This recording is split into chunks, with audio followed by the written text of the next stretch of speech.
Hello and नमस्कार, मैं हूँ आशीष और मैं आपका वेलकम करता हूँ भारत फर्स्ट में। जो भी बांग्लादेश में इस समय चल रहा है, एज वी स्पीक, लोगों को घसीट घसीट के मारा जा रहा है।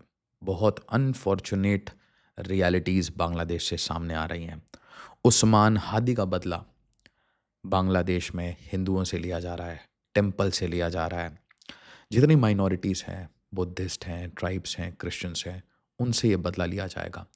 उनको एक मैसेज दिया जा रहा है कि भाई हमारे डायरेक्शन में आ जाओ, हमारे लाइन में आ जाओ, हमारे धर्म में आ जाओ, वरना face the wrath. Mob justice दिखाया जा रहा है, मॉब का पावर दिखाया जा रहा है। वीडियोस देखिए।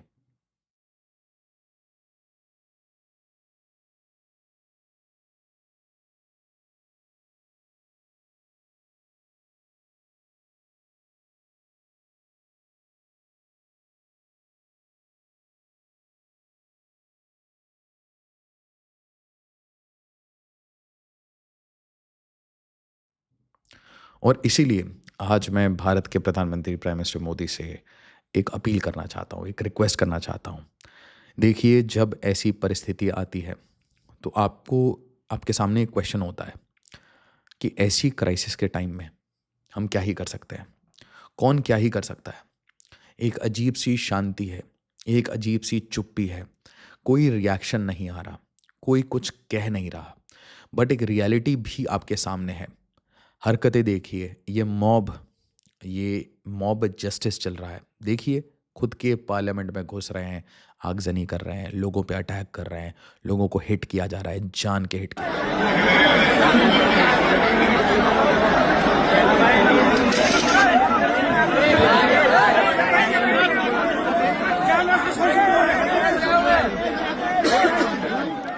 तो आज मैं कुछ बहुत बेसिक चीज़ें लेके आया हूँ।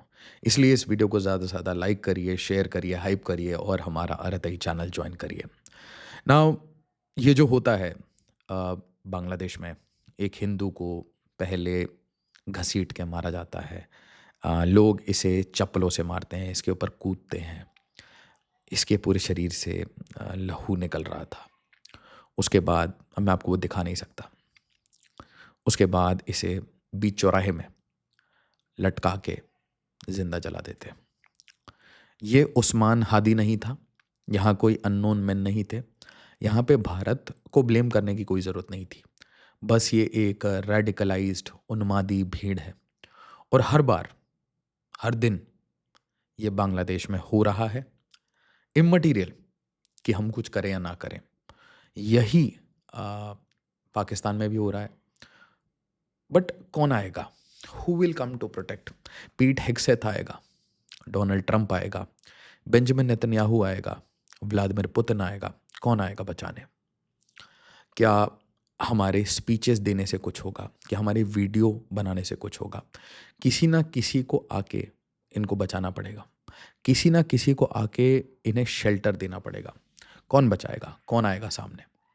आप देखिए, अमेरिका के एक सिटीजन के साथ या एक मिलिट्री पर्सनल के साथ कहीं पे बर्बरता होती है, कुछ भी होता है तो अमेरिका खड़ा हो जाता है। किसी क्रिश्चियन के साथ ऐसा कुछ होता है तो अमेरिका खड़ा हो जाता है, पूरा यूरोप खड़ा हो जाता है।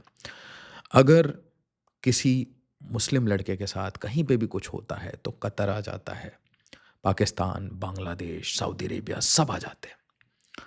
आज तो पूरी दुनिया में कोई हिंदू कंट्री नहीं है, पूरी दुनिया में कोई हिंदू कंट्री नहीं है। अब मान लीजिए कोई बौद्ध भारत से गया हुआ है, कोई सिख भाई भारत से बाहर गया हुआ है, कोई हिंदू भाई बाहर गया हुआ है, कोई ट्राइबल जो भारत के नॉर्थ ईस्ट से हैं, छोटा नागपुर प्लाटू से हैं, या उनके ओरिजिन्स भारत से ट्रेस होते हैं। अगर उनके साथ बर्बरता होती है किसी भी कंट्री में, तो कौन आवाज़ उठाएगा? कौन वार्निंग्स देगा? ये सोचने की बात है, ये हमारे समाज को समझने की ज़रूरत है। हम धुरंधर देख के खुश हो सकते हैं। धुरंधर में जो दिखाया गया वो बिल्कुल, बिल्कुल कटु सच्चाई है। घर में घुस के ठोकना पड़ा क्योंकि हमने ये समझा कि पाकिस्तान नॉर्मली नहीं मानता, पाकिस्तान हमारे ऊपर ऐसे ही अटैक करता रहेगा, इसी तरीके से सब कुछ चलता रहेगा। अब देखिए ये ट्वीट, इस ट्वीट में एक बहुत तगड़ी मैसेज है। डोनाल्ड ट्रंप ये बोलता है, you will be hit harder than you have ever been hit before if you in any way attack और थ्रेटन द यूएसए। अब आप एक बात बताइए, अगर कोई भारत को थ्रेटन करता है, धमकी देता है, गालियां देता है, बदसलूकी करता है, भारत के नॉर्थ ईस्ट के बारे में बार बार स्टेटमेंट्स पास करता है, सिलीगुड़ी के बारे में स्टेटमेंट्स पास करता है, और स्टेटमेंट तो चलिए फ्री स्पीच में आप इग्नोर कर देंगे, ठीक है, बट अगर एक्चुअल एक्शन लेना शुरू करते हैं ये लोग, चिट्टागोंग में जो कर रहे हैं, सिलीगुड़ी के पास में लालुमनीर हाट में जो कर रहे हैं, हर जगह उन्माद बढ़ाने की इनकी जो एक कंटिन्यूअस प्रोसेस चल रहा है, तो इनको वार्निंग कौन देगा? कौन इन्हें क्लियरली सिर्फ एक सेंटेंस में ये बताएगा कि बाप बाप होता है? शेप, साइज, ज्योग्राफी सब चेंज हो जाएगी। और ऐसी बात नहीं है कि यूनुस से नहीं मिलना, देखो डोनाल्ड ट्रंप भी मिल रहा है, बिल्कुल। जिस आदमी को जिस बंदे के ऊपर अमेरिका ने बाउंटी लगा रखी थी, उसी को सूट वूट टाई पहना के उसी से मिल रहा है, उसको अपना एलाई कह दिया, उसके बिहाफ पे स्टेटमेंट्स भी दे रहा है कि भाई इसको बहुत बुरा लगा, बहुत बुरा लगा इसको कि इसके फेलो जो टेररिस्ट थे उसने कुछ लोगों को मारा, यूएस मिलिट्री के पर्सनल को मारा, बट इसको व्हाइट हाउस में बुलाया, बढ़िया इज्जत दी, और इसी के साथ मिलके इसकी कंट्री में बॉम्बिंग की। बट मैसेज बिना किसी से पूछे भी दिया, मैसेज डायरेक्टली उनको दिया जिनको ये सुनना चाहिए। वो मैसेज चाहिए आज भारत को। आप देखिए कि बिल्कुल कोऑर्डिनेटेड तरीके से इनके लिए बम तैयार थे, इनके लिए ट्वीट तैयार था, इनके लिए मीटिंग्स तैयार थी, और उसके बाद ऑपरेशन हॉकाई, साफ सुथरा काम, क्लीन एंड क्लियर। अब एक बहुत इंपॉर्टेंट लॉजिक आता है कि भाई भारत बहुत साइलेंट है, और नेचुरल सी बात है, ये साइलेंस दो कारण से हो सकती है। या तो हम चाहते हैं, या तो हमें अश्योर किया गया है, रीअश्योर किया गया है बांग्लादेश की अथॉरिटीज़ और डिप्लोमेटिक सर्कल से कि चीज़ें हम शांत कर रहे हैं, हम कोशिश कर रहे हैं, हम कोशिश कर रहे हैं, things are out of control, things are out of control, etcetera etcetera, और हम पेशेंस दिखा रहे हैं। और दूसरा ये हो सकता है कि हमारी पेशेंस को लोग हमारी वीकनेस समझ रहे हैं। लोग मतलब साउथ एशिया की कंट्रीज़ वो बहुत केयरफुली देख रहे हैं कि भाई एक हिंदू को जिंदा जला दिया गया, किसी ने कुछ नहीं कहा, किसी ने ह्यूमन राइट की बात नहीं की, हमारे लिए कोई नहीं खड़ा है, हमारे लिए कोई नहीं खड़ा है, बेंजामिन नेतन्याहू नहीं खड़ा, इमानुएल मैक्रोन नहीं खड़ा, उन सबका अपने बिजनेस इंटरेस्ट है, तो हमारे लिए कौन खड़ा होगा? जब क्राइसिस आएगी तो कौन खड़ा होगा? जरा देखो। इसके बाद मैंने नहीं देखा किसी प्रोमिनेंट बॉलीवुडियो ने इस बात को रेज किया, नहीं देखा मैंने। बड़े बड़े इन्फ्लुएंसर्स वो बिल्कुल साइलेंट हैं।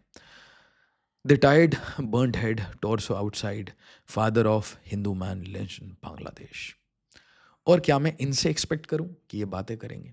क्या आपको, मुझे, हम सबको ये पता नहीं है कि ये किस तरीके से पॉलिटिकली पेड प्रोपेगेंडिस्ट हैं? इनको कोई मतलब नहीं है देश हित से, इनको कोई मतलब नहीं है। इनका पूरे दिन का काम बीजेपी कांग्रेस यही करना है। जिससे पैसा मिल जाए उससे पैसा लेके ये इवेंचुअली क्रिटिसाइज़ करते रहेंगे। कभी कभी बीजेपी को क्रिटिसाइज़ करते करते ये इंडिया को क्रिटिसाइज़ कर देते हैं, इंडिया को क्रिटिसाइज़ करते करते इंडियंस को क्रिटिसाइज़ कर देते हैं, इंडियंस को क्रिटिसाइज़ करते करते ये आपकी जो एथोस है ना उसके ऊपर आ जाएंगे। और अचानक से जब ऐसी इशू उठेगी, जब आपको उसे उठाना हो, तो इनमें से कोई नहीं दिखेगा। तो इनमें से सारे लोग आपको जस्टिफाई करते हुए दिखेंगे, बैलेंस करने की कोशिश करेंगे, क्योंकि फॉलोअर्स और सब्सक्राइबर्स भाग जाएंगे ना, बिजनेस कम हो जाएगा ना। और आप देखिए ये वही लोग हैं जिन्होंने बार बार प्रूफ भी मांगा। ये इंडियन आर्म्ड फोर्सेस से भी प्रूफ मांगते हैं, इंडियन एयरफोर्स से भी प्रूफ मांगते हैं, इंडियन आर्मी से भी प्रूफ मांगते हैं, भारत की सरकार से भी प्रूफ मांगते हैं।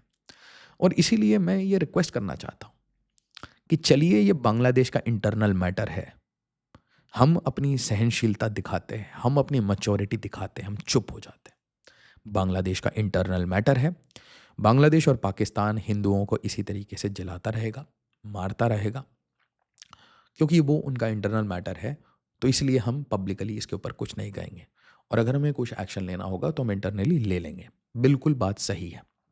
बट एक एक्शन बहुत बुरी तरीके से पेंडिंग है, एक ऐसी बड़ी फाइल, बहुत मोटी फाइल पेंडिंग है।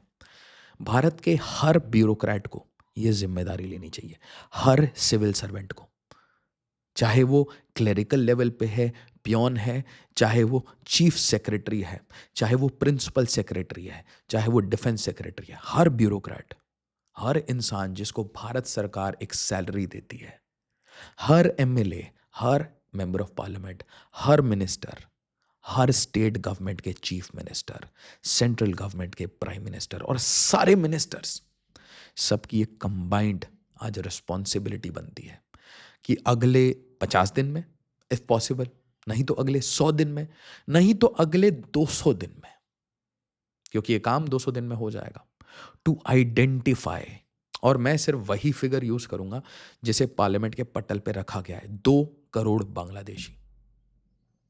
इन 2 करोड़ में से अगर हम 1 करोड़ भी अगले 100 दिन में बांग्लादेश भेज देते हैं, तो पूरी जियोपॉलिटिक्स, टेम्पल पे अटैक करना, हिंदुओं को जलाना, चिटागोंग में ड्रामा करना, सिलीगुड़ी के पास में ड्रामा करना, चाइना को बुलाना, पाकिस्तान को बुलाना, तुर्की को बुलाना, ये सब बंद हो जाएगा, बिल्कुल बंद हो जाएगा। ऐसी कौन सी फाइल है, ऐसी कौन सी रीज़न है जो हमें रोक रहे हैं? और इसका एक बहुत प्राइम रीज़न ये आएगा कि या तो हम डिफ़िकल्ट काम करना नहीं चाहते जब तक हमारे घर में आग ना लग जाए, और इसका दूसरा कारण साफ तौर पे ये जो सप्लाई चेन बना है इन इलीगल्स को लाने में, 1971 में बांग्लादेश बना, बट उससे पहले क्राइसिस हो गई थी, और ये उस टाइम से आज तक जितने साल हैं इसमें एक प्रॉपर सप्लाई चेन बन चुका है, जिसमें इलीगल्स की फैक्ट्री चल रही है, आराम से लाया जा रहा है, शादी की जा रही है, नाम बदला जा रहा है, बच्चे पैदा किए जा रहे हैं, और ये सब भारत में सपोले की तरह आए हैं, और ये सब बड़े होंगे तो अपना फन उठाएंगे। ये जो इन्होंने काम किया है बांग्लादेश में, ये आपके साथ ये करना चाहते हैं अगले 10 साल में, 20 साल में। ये रियलिटी किसी से छुपी तो है नहीं, ये इन्फ्लुएंस्ड है पाकिस्तान से, ये इन्फ्लुएंस्ड है हमास से। तो फिर ऐसी कौन सी शक्ति है जो हमें इसे मास स्केल पे हो रहा है, एसआईआर में धक्का दिया जा रहा है, बट छोटे लेवल पे करोड़ का नंबर देखना है, 1 करोड़। जस्ट इमेजिन अगर किसी कंट्री की पॉपुलेशन 20 करोड़ है, उसका 10% पॉपुलेशन होता है 2 करोड़, मतलब हम 10% बांग्लादेशियों को खाना खिला रहे हैं, यहाँ पे रख रहे हैं, आधार कार्ड दे रहे हैं, राशन कार्ड दे रहे हैं, डायरेक्ट बेनिफिट ट्रांसफर दे रहे हैं। सबका साथ सबका विकास, कैसे ये सबका साथ और सबका विकास में बांग्लादेशी कैसे हमारे पार्ट बन चुके हैं? एक बहुत अनफॉर्चुनेट रियलिटी है, इसे समझना पड़ेगा। ये एक अजीब सा दर्द है। बट जब भी ऐसी क्राइसिस आती है तो आप 2 पैटर्न देखेंगे, ये सारे जो टटपूंजिए हैं ये चुप हो जाते हैं, और ये एक पैरेलल कहानी चलती है। कुछ टटपूंजिए भाषण देंगे, हसनत अब्दुल्ला जैसे, कुछ टटपूंजिए वो आग लगाएंगे, हिंदू को जला देंगे, कोई रिएक्शन नहीं आएगा। फिर आप टटपूंजी इन्फ्लुएंसर से उम्मीद करेंगे कि ये सच बोलें। असली बात ये है, टेलीप्रॉम्प्टर के बिना ये कुछ बोल नहीं पाते, पढ़े लिखे नहीं है, एजुकेशन नहीं है। सामने में एक कैमरा की जगह टेलीप्रॉम्प्टर लग जाता है, सेटअप लग जाता है, उससे पढ़ के कोई भी स्क्रिप्ट पढ़ देंगे, कुछ भी बेच देंगे, और आप और हम ऐसे सिचुएशन में असमर्थ, असहाय, अकेला फील करते हैं। किससे उम्मीद करें? यूरोप से, अमेरिका से, साउथ अमेरिका से, ब्राज़ील से, या फिर बांग्लादेश के सामने ही गिड़गिड़ाएं? सोचिए, ये बहुत सीरियस क्वेश्चन है। किस इन्फ्लुएंसर को बोलें ये इशू उठाओ? क्या वो इन्फ्लुएंसर बिना पैसे लिए हुए इस इशू को सिर्फ अपने आत्मचिंतन से उठा सकता है, बिना पैसे के? और अगर उठा सकता है तो क्यों नहीं उठाता? क्या आज रेस्ट करना या इस टॉपिक को इग्नोर करना बिजनेस के लिए ज़्यादा फायदेमंद है? क्यों हमारे corporate tycoons, chief ministers, bureaucrats वो साइलेंट रहते हैं ऐसी बातों पे? ये ऐसी बातें हैं जिसके ऊपर भारत की जो पॉपुलेशन है उसे बिल्कुल क्लियरली सोशल मीडिया पे लिख देना चाहिए। मान लीजिए आज भारत सरकार चुप है, कारणवश चुप है, पर सारे भारतीय तो एक स्वर में बात कर सकते हैं ना, सारे इन्फ्लुएंसर तो एक स्वर में बात कर सकते हैं ना। बट रियलिटी पता है क्या है? रियलिटी ये है, जब भी ऐसे क्राइसिस के टाइम आएंगे तो ये अरुण पुदुर ने एक बड़ी अच्छी चीज दिखाई कि सारी वायरल ट्वीट्स, वीडियोस कहाँ से आएंगी? किसी फेक अकाउंट, किसी बॉट अकाउंट से आएंगे। तो हम इन लोगों को सह क्यों रहें, देख क्यों रहें? ये इंडिया में ऑपरेट करते हैं, इंडिया के बारे में लिखते हैं, हेट फैलाते हैं। बांग्लादेशी भारत में रहते हैं, यहाँ पे सरकारी जॉब, एमपी, एमएलए। बांग्लादेश इस लेवल पे पहुंच चुका है कि नागपुर राइट्स में उसका नाम आया, मालदा मुर्शिदाबाद में राइट्स, मुर्शिदाबाद में बाबरी मस्जिद बनाने चले हैं। और हम आज पॉज होके, स्तब्ध होके, शॉक होके बस इसे देख रहे हैं। इसे शेयर करिएगा, इसे लाइक करिएगा, इसे हाइप करिएगा और अपने विचार बिल्कुल साफ दिल से कमेंट्स में डालिएगा। एज ऑलवेज, जय हिंद, जय भारत।